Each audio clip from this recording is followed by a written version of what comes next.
Salam və hər vaxtınız xeyir olsun, hörmətli Qərbi Azərbaycan televiziya izləyiciləri. Sizin hər birinizi müzakirə vaxtı proqramında xoş gördük deyərək salamlayıram. Bugünkü proqramımızın qonağı sizin tanıdığınız və Qərbi Azərbaycan televiziyasında tez-tez dəyərli fikirlərini sizlərlə bölüşən Azərbaycan Respublikası Milli Məclisinin deputatı, hörmətli Azay Quliyevdir. Azay müəllim, xoş gördük proqramımıza təkrar gəldiyinizə görə. Hörmətli izləyicilərimiz, dəyərli tamaşaçılarımız, bugünkü proqramımızda hörmətli qonağımızla bugün Azərbaycan gündəmində, daha doğrusu Azərbaycan ictimai-siyasi həyatında baş verən çox əlamətlər, hadisələrlə bağlı Azay müəllimin şərhini dinləyəcəksiniz və hörmətli Azay müəllim, elə sizinlə gəlin elə belə başlayaq ki, ümumiyyətlə Azərbaycanın gündəmi hədsiz dərəcədə dolu, çox vacib proqramlarla zəngindir və biz bütün bu günlərdə baş verən hadisələri şərh etsək, təbii ki, bizim proqramımızın vaxtı buna imkan verməz. Amma son həftədə, sonuncu bir həftədə ölkəmizin ictimai-siyasi həyatında, xüsusilə dövlətimizin, dövlət başçımızın Azərbaycan dövlətinin güclənməsi naminə apardığı işlərlə bağlı istərdim sizin fikirlərinizi tamaşaçılarımızla bölüşəsiniz. Bax, bəlkə elə adada sonuncu növbəti forumla bağlı olan möhtərəm prezidentimizin göndərdiyi önəmli mesajlardan, bəlkə də Antalya diplomasi forumundakı iştirakıyla mı bağlı, bəlkə də bu günlərdə Azərbaycanda rəsmi səfərdə olan Rumıniya Senatının prezidentinin burada səfərdəki görüş proqramından bağlı. Bax, sizin bütövlükdə fikirlərinizi tamaşaçılarla paylaşmaq çox önəmli olardı. Buyurun, söz sizdən. Çox sağ olun, hörmətli Məhət xanım. Birinci təşəkkür edirəm dəvətə görə. Mənim üçün hər zaman xoşdur Qərbi Azərbaycan televiziyasının müxtəlif proqramlarında iştirak etmək. Bizim üçün doğma televiziyadır, təkcə bizim üçün yox. Sevirəm, Azərbaycan üçün ən vacib informasiya platformalarından biridir və sizin bugün müzakirə etdiyiniz mövzular da məsələ televiziyanın, bizim Qərbi Azərbaycan televiziyasının konsepsiyasına tam uyğundur. Çünki Azərbaycanda baş verən hadisələr, bölgəmizdə baş verən, dünyada baş verən hadisələr daimi siyasi baxımdan bizim tamaşaçıların maraq dairəsindədir və əlbəttə ki, Azərbaycanda bu prosesdə də hər zaman öncül yerlərdən birini tutub. İndi də mən deyərdim ki, ümumiyyətlə Trump hakimiyyətə gələndən sonra geosiyasi dəyişikliklərin baş vermə sürəti ki, daha da artdı. Bu, hesab edirəm, adekvat olaraq Azərbaycanın da rolunun, Azərbaycanın da üzərində düşən məsuliyyətin daha da artması istiqamətində yeni bir impuls verdi. Ümumiyyətlə, dünya həqiqətən də yenidən qurulur. Bugün yeni dünya düzəmindən çox sürətli də proseslər gedir. Proseslər çox sürətlə gedir. Bəzən proqnozlaşdırılan, bəzən proqnozlaşdırılmayan hadisələr baş verir. Amma bir reallıq hamı üçün qəbul olunur və bir həqiqət ortadadır ki, artıq köhnə dünya düzəni işləmir. Bəli. Köhnə dünya düzəni bizim qəbul etdiyimiz, inandığımız beynəlxalq hüquq normları və prinsiplər artıq demək olar ki, öz funksiyasını başa vurmaqdadır. Onsuz da beynəlxalq hüquq işləmirdi. Bəli, onsuz da işləmirdi, selektiv tətbiq olunurdu. Onsuz da BMT-nin qəbul etdiyi, Təhlükəsizlik Şurasının qəbul etdiyi qətnnamələr bir ölkəyə, bir formada Azərbaycana, məsəl üçün, yaxşı bir, tamam fərqli bir formada tətbiq olunurdu və icrası ümumiyyətlə həyata keçirilmirdi. Amma bu, təbii ki, siz dediyiniz kimi, çox uzun bir mövzudur. Biz bu məsələni geniş işıqlandırsaq, vaxtımız yetməz. Amma bugün biz Azərbaycanın roluna qiymət verən zaman biz dünya çapında baxmalıyıq. Məsələn, dünyada nə baş verir, Azərbaycan onun arasındadır. Dünyada dediyim kimi, çox tərəflik, məsələn, BMT-nin yaranış dövründən bəri əsas dünyanın nizamını saxlayan amillərdən biri çox tərəflilikdir. Yəni, bütün kollektiv, ölkədə kollektiv şəkildə müəyyən prinsipləri və müəyyən əməkdaşlıq sistemini qoruyub saxlayırdı və onu əməl etməyə çalışırdı. Bu artıq pozuldu, təhlükəsizlik sistemi pozuldu. Dövlətlərin daxili işlərinə qarışmamaq, dövlətlərin müstəqil siyasətini, yaxud siyasi müstəqilliyini qoruma, hörmət etmə prinsipləri tamamilə dağıldı. Bugün, yəni Amerikanın bir çox beynəlxalq müqavilədən çıxması, iqlim sazişindən, dünya səhiyyə təşkilatından, BMT-nin ara institutlarının çıxması və artıq deyək ki, ABŞ-ın Kanadaya, Qrinlandiyaya torpaq iddiası, hətta onların öz ərazini birləşdirməsindən bağlı verdiyi bəyanatda artıq bu açıq şəkildə indiyə qədər deyək ki, əgər dünyanın təhlükəsizliyinə bilavasitə məsuliyyət daşıyan ölkələrdən biri və birincisi ABŞ idisə, ABŞ bunu artıq ayaqda atmalıdır. Demək ki, biz özümüz öz işimizi bilməliyik və özümüz artıq bu yeni dünya düzənində öz gücümüzü, öz potensialımızı düzgün hesablamalıyıq. Azərbaycanın şansı ondadır ki, Azərbaycanın məhz Cənab İlham Əliyev kimi lideri var. Azərbaycanın şansı ondadır ki, Azərbaycan 2020-ci ildə öz torpaqlarını azad edərək, suverenliyini 2023-cü ildə tam bərpa edərək və bu prosesə, başlanğıc mərhələsində bu prosesə qatılmalı olur. Düşünün ki, Azərbaycan ərazisi işğal altındadır, erməni kimidir, Moxa qılıncı üzərimizdədir, ABŞ, Rusiya, Fransa öz istədikdədir və indi bəli, Azərbaycan bu qlobal düzəndə nə deyə bilər, hansı rol oynaya bilər? Ancaq Azərbaycan özünün bütün problemlərindən, necə deyərlər, azad olaraq, şərəfini və milli heysiyyatını bərqərar və bərpa edərək söz sahibi kimi masa arxasındadır. Və ikinci bir tərəfdən Azərbaycan çox gözəl bir nümunə göstərdiyinə görə Azərbaycanın beynəlxalq nüfuzu çox artıbdır. Azərbaycan prezidenti ilə görüşlərə can atandan siz siyasətə baxın. Elə biz Antalya forumunda, başqa forumlarda, məsələn, COP29-da biz gördük. Bəli, COP29-da, yaxud da elə diplomatiya forumunda 7-ci adada keçirilən deməli diplomatiya forumunda Azərbaycan prezidentinə verilən sualların məzmununa baxın. Yəni 44 ölkədə yerləşmişin 44 sözü də, 44 rəqəmi də bizim üçün simvolikdir. Təşkilatçılara buradan əhsən deyirəm. Elə məsələn 44 ölkədən 80-dən çox nümayəndənin və beyin mərkəzinin təmsilçilərin dəvət olunması da 44 birisi bizim üçün simvolik mənada daşıyır. Hasan, mən çox üzr istəyirəm, fikrinizə sizin gücləndirmək üçün elə özünüz bir cümlə fikir səsləndirdiniz, verilən suallar məsələsi.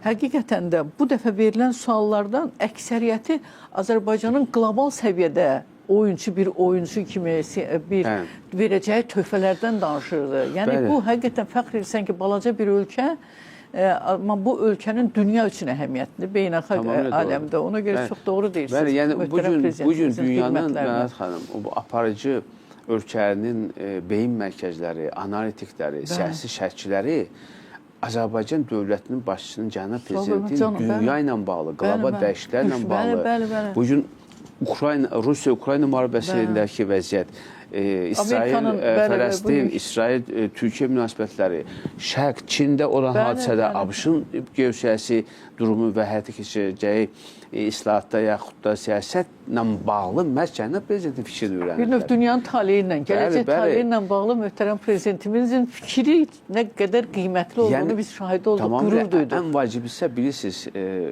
cənab prezident diplomatiya forumunda, adada keçən diplomatiya forumunda bir çox yeni məsələlərə aydınlıq gətirdi. Məsələn, mən sizə səmimi deyim, mən ikinci bir lider tanımıram, ən azı post-sovet məkanındakı.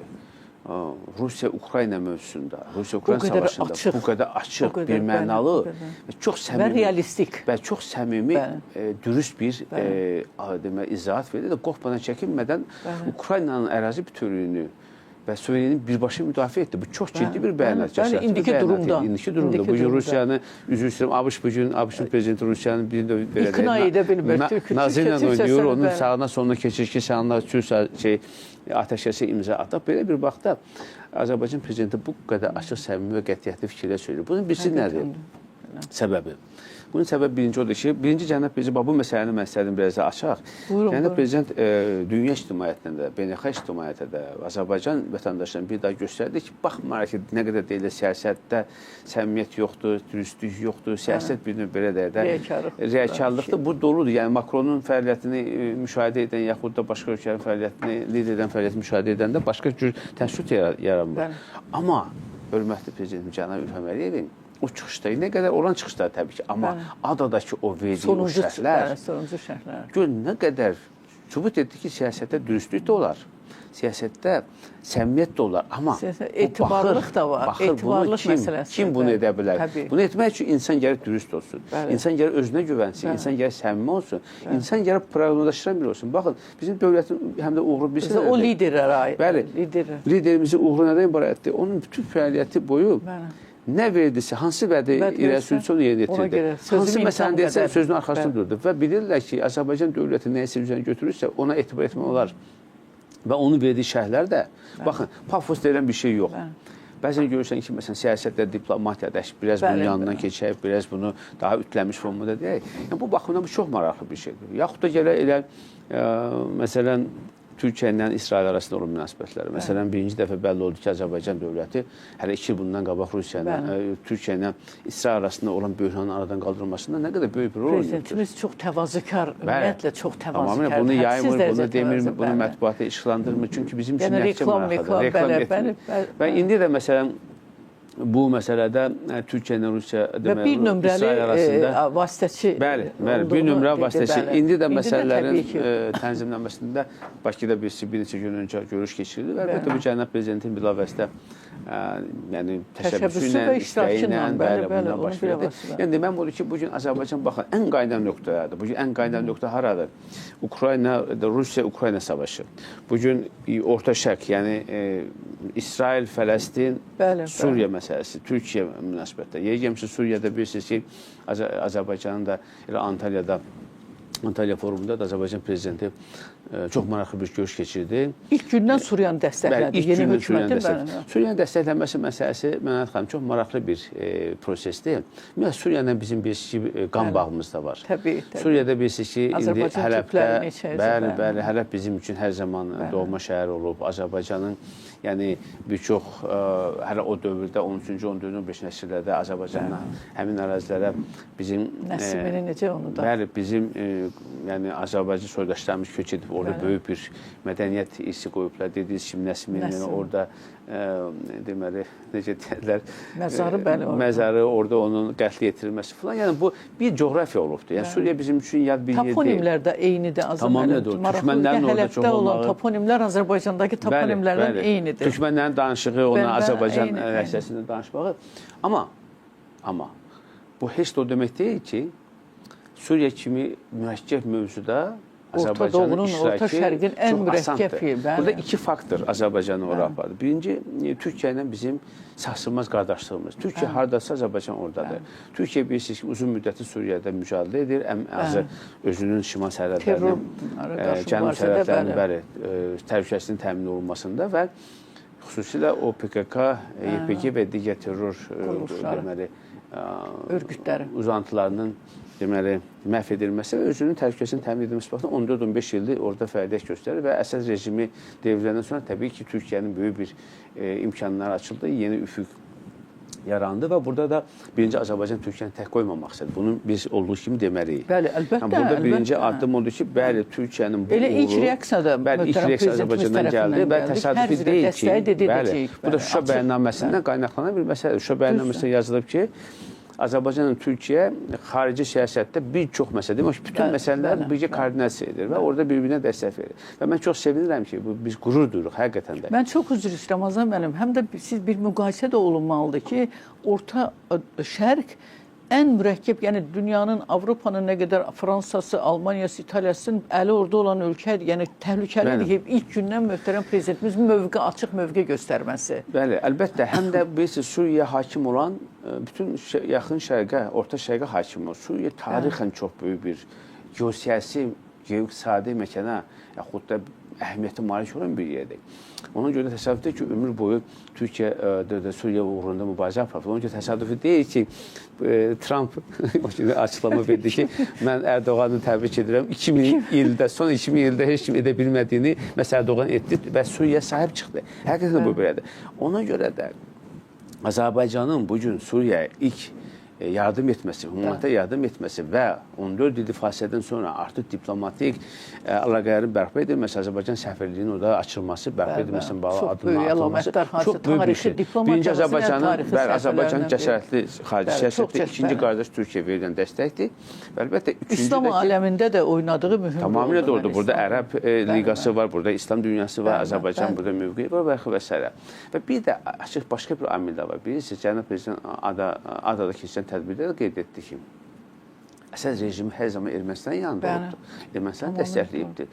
Və Ermənistan hər zaman ona qucaq açıb. Hətta müharibə vaxtı. Bəli, müharibə vaxtı. İndi riyakarlığa bax ki, artıq Əsəd devrindən sonra Ermənistan güya ki, yeni yaranmış vəziyyətə adekvat olaraq yeni hakimiyyətlə əlaqədə qurmaq istəyir. Amma bunlar təbii ki, bilinir, hiss olunur və bunlar, yəni, siz dediyiniz kimi riyakarlıqdan başqa bir şey deyək. Amma indi gələk Suriya mövzusunu biz biraz yekunlaşdıraq, elə Antalyadan biz danışdıq. Antalyada cənab prezident Al-Şaranı qəbul etdi.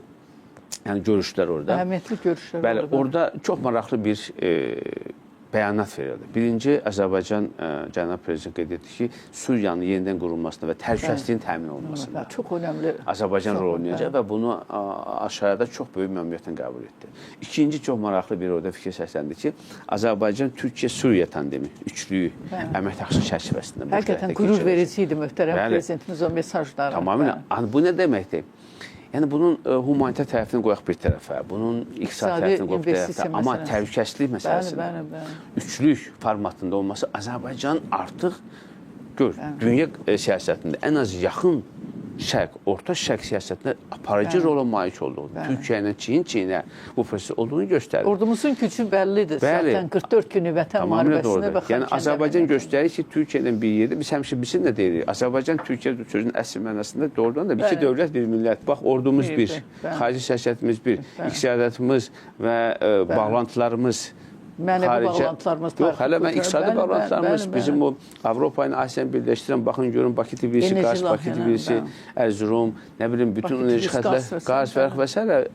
Bizim bu neft məhsullarının Ceyhan üzərindən ixrac olunması və xaricə göndərməsi, bütün bunun hamısı sözün əsl mənasında vahid bir-birinə çox sıxı şəkildə inteqra olunmuş bir dövlət formasındadır. Amma təbii ki, söhbət bir-birinə iki dövlətdən gedir və bu artıq Azərbaycanın bir daha gücünü göstərir. Və bugün Azərbaycan, məsələn, cənab prezident bir daha ADA forumuna qayıdaraq, cənab prezidentin dediyi o tezislərə istinad edərək demək istəyirəm ki, məsələn, dövlət başçısı nə dedi? Bugün Türkiyə Avropada birinci ordudur. Türkiyə ordusu Avropanın birinci ordusudur. Azərbaycan ordusu da gücünü göstərdi müharibədə. Artıq yəni nə deməkdir? Yəni biraz təvəkkülkarlıq etdi cənab təbii ki. Yəni bu gün istənilən hərbi tapşırığın, istənilən geosiyasi məsələnin meydanda gücünü göstərir. Azərbaycan Türkiyə birliyi çox böyük bir gücə malik. Ona görə bizdən hamısı çəkinir və bizi nəzərə alırlar. Və bugün elə bir neçə gün öncə ABŞ-ın prezidenti dünən də bəyanat verdi ki, artıq Suriyanın artıq birbaşa necə deyərlər, kuratoru yaxşı mənada, onun birbaşa hamisi bəllidir, Türkiyədir. Ona görə Amerika Birləşmiş Ştatları qoşunları oradan çıxmaq üzrədir. İsraillə bağlı məsələlər öz əlini tapacaqdır və s. Yəni biz ümumiləşsə, əlbəttə görürsünüz, sözdən söz çıxır və başqa bir fikrə gətirir. Azərbaycan bugün çox mürəkkəb bir geosiyasi prosesdə Azərbaycan addım-addım irəliləyir. Azərbaycan öz siyasətini ilmə-ilmə qurur və çox uğurlu qurur. Azərbaycan çox şükür ki, hər hansı bir itki vermədən, yəni geosiyasi baxımdan, geoqtisadi baxımdan hər hansı bir güzəştə getmədən, itki vermədən, öz maraqlarını qurban vermədən hər keçən il, hər keçən ay Azərbaycan yeni imkanlar, yeni necə deyərlər, mövqelər qazanır. Bu bütün hallarda, bütün sahədə görsənir və təbii ki, biz bundan fəxr edirik. Proqramımızın çox hissəsini Suriya, Orta Şərqə aid etdik. Mən bir vacib elə o forumdan ki danışırsınız, möhtərəm prezidentimizin o Balkanlarda gördüyü, yəni Azərbaycanın Balkanlarda gördüyü böyük işlər həqiqətən də yaxşı mənada heyrət edicidir. O Xorvatiyadan səhv eləmirəmsə jurnalist sual verdi. Xahiş edirəm o məsələyə toxunursa, Azərbaycanın investisiyasından orada o interkonnektorların tikilməsindən bağlı. Tamamilə. Yəni bugün bilirsiniz, Azərbaycan... Xahiş edəcəm, qısaca olaraq Ermənistan-Azərbaycan Zəngəzur koridorla bağlı da fikirlərinizi səsləndirəsiniz. Çox qısa deyim. Yəni bugün Azərbaycan, mən sizə deyim ki, çox nadir ölkələrdəndir ki, özünün təbii resurslarını həm təhlükəsizlik baxımından, həm iqtisadi baxımından, həm də siyasi baxımından, həm də geosiyasi baxımından çox uğurla, çox peşəkar formada, çox məhsuldar formada istifadə edən çox nadir ölkələrdən biridir. Baxın, Azərbaycana gəlirlər, bugün qapısını döyürlər, xahiş edirlər, bizim enerji təhlükəsizliyinin təmin olması köməklidir və artıq 12 ölkəyə biz qaz ixrac edirik. Onu Avropadır, Avropa qitəsindədir və 8 Avropa İttifaqının üzvüdür. Və bugün Balkanda sözün əsl mənası Azərbaycana asılıdır. Azərbaycan Balkan siyasəti mənsə Serbiyada, Albaniyada, Balqaristanda, Rumıniya, hamısı, Bolqaristan, hətta Montenegro, Rumıniya və s. bundan hamısı, Şimali Makedoniya, hamısı indi bugün Azərbaycan, Yunanistan özü belə, İtaliya, Yunanistan, yəni bütün bunlar hamısı Azərbaycanın həyata keçirdiyi həmin o siyasətin nəticəsi artıq Azərbaycanın tələb artırdı. Və bu da heç bir şey deyil ki, yəni Azərbaycan bundan həm də digər məsələlərdə istifadə edir. Təbii siyasi dividendlərdir bunlar hamısı. Təkcə qazdan söhbət getmir. Azərbaycan yeni bir deməli istiqamət açıb, bu da yaxşı enerji. Yaxşı enerjinin bugün Azərbaycanda istehsal olunması birisi artıq 4 gigavat deməli həcmində Azərbaycan artıq yaxşı enerji deməli ixrac etmək iqtidarındadır. Buna görə də Azərbaycan bir Qara dəniz Qaradəniz altında kabel çəkir və orada Azərbaycan, Gürcüstan, Rumıniya, Macaristan və indi başqa ölkədə bura qoşulur. Artıq Orta Asiyada burada qoşulur. Bəli, həcm də artır. Yəni baxın görün, həm dəmir yol xətti, həm avtomobil xətti, həm deməli dənizin altında enerji xətti, həm deməli Bakı Tbilisi Qars dəmir yolu, dediyiniz kimi bayaq Ceyhan petrol, yəni neft.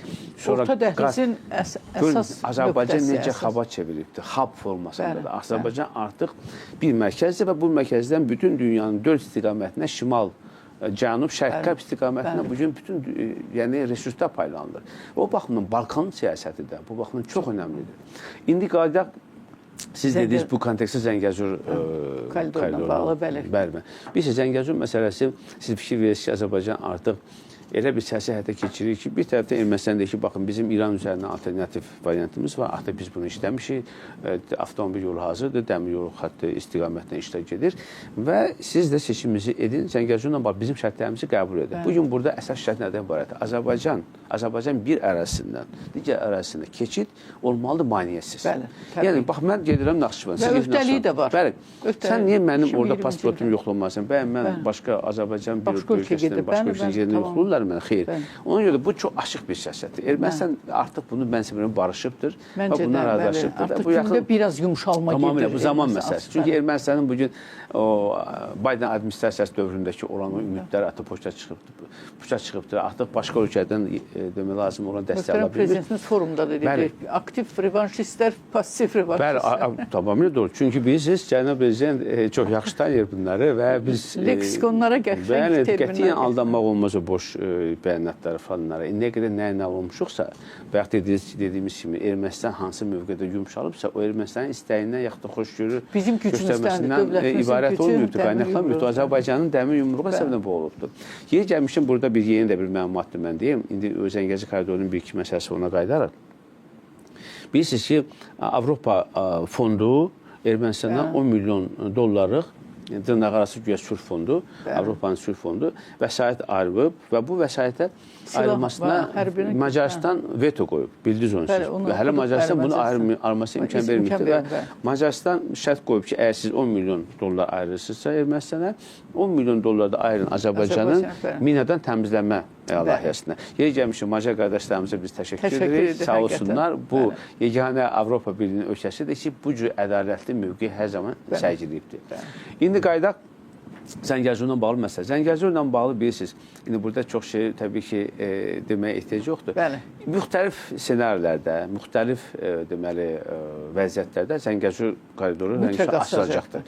Ya belə açılacaq, ya elə açılacaq. Amma açılacaqdır. Müxtəlif deyəndə biraz tamaşaçılarda sual, hər halda Azərbaycanın marağını təmin edən bir mənalı şəkildə. Yoxsa əks halda çoxdan biz onu açmışdıq. Əgər Azərbaycanın maraqları %100 təmin olunmasa,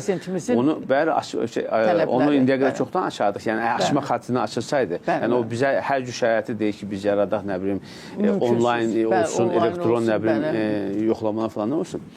Çünki Azərbaycan indi o qədər güclüdür ki, cənab prezident dəqiq bilir ki, Azərbaycan gücü nədir, dəqiq bilir Ermənistan gücü nədir, dəqiq bilir ki, Ermənistan heç kim gəlib kənardan yardım edə bilməyəcək. Ona görə də mövqeyində maksimum dərəcədə Azərbaycanın maraqlarını qoruyur. Və təsəvvür, bu çox tarixi bir andır. Vaxt Allah göstərməsin. Forumda da bunu dedi. Razı olmasa da biz İrandan artıq variantlarımız var. Tamamilə. Yəni o bilsiz, o deməkdir ki, alternativlərimiz var, İranda var, başqasında var.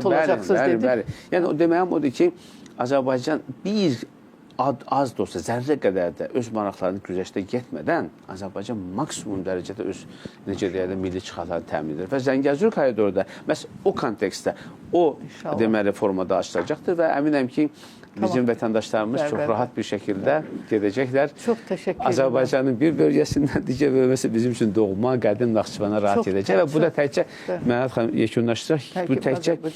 Bu təkcə Azərbaycan Naxçıvan məsələsi deyil, bu Türk dünyasının birləşməsi, bir kəmər, bir qovşaq layihəsində 1920-ci ildə bolşeviklərin etdiyi çox böyük bir xətanın, bizə qarşı olan böyük bir xəyanətin, çox böyük bir yanlışlığın, ədalətsizliyin nəticəsi olaraq Zəngəzurun məhz Ermənistanın verilməsi ilə bizim Türk dünyası arasında mövcud quru əlaqəmizin kəsilməsi artıq bundan sonra bu proses mən sizə verirəm ki, fərqli olacaq və Zəngəzur dəhlizinə Azərbaycan və bütün Türk dünyası bir-birinə qovuşacaq. İnşallah. Çox təşəkkür edirəm Azay müəllim. O qədər gözəl şərh etdiniz ki, vaxtın necə gəlib getdiyini hiss etmədik. İnşallah əminik ki, dövlətimizin gücü ilə, möhtərəm prezidentimizin uzaq görən və müdrik diplomatiyası nəticəsində bax bu şərhinizdə Azərbaycanın gələcəyi naminə arzuladığımız məsələlərin həlli öz həllini tapacaqdır. Hörmətli tamaşaçılarımız, sizə bir daha təşəkkür edirik ki, proqramımızı belə fəal izləyirsiniz.